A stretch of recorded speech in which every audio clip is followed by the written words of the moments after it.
Ahojte, toto video možno, že vôbec nevíde, ale ak áno, tak ma naozaj zaujíma váš úprimný názor. Ja si myslím, že v dnešnej spoločnosti sú hodnoty úplne obrátené. Neviem, či ste si to aj vy všimli, ale ja to už takú dlhšiu dobu pozorujem. Že napríklad je normálne rozprávať v dnešnej dobe o drogách, o alkohole alebo o tom, koľko sme s ostatnými spali a takéto veci, ale napríklad o Bohu alebo o našej disciplíne, hej, a v zmysle života, tak to je už niečo také, že to už akože tak často proste človek nepočuje.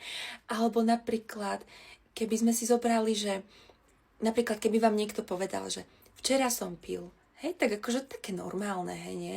Alebo a keby vám niekto zrazu povedal, že včera som sa modlil, alebo chápete, niečo takéto, tak akože nečakáte to, hej, že človek to nečaká presne.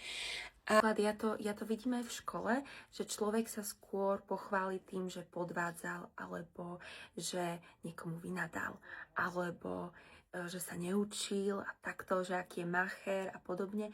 Ale napríklad tým, že sa učil, že mal tú disciplínu a tak tým sa akože ľudia tak ako moc nechvália, mi to príde.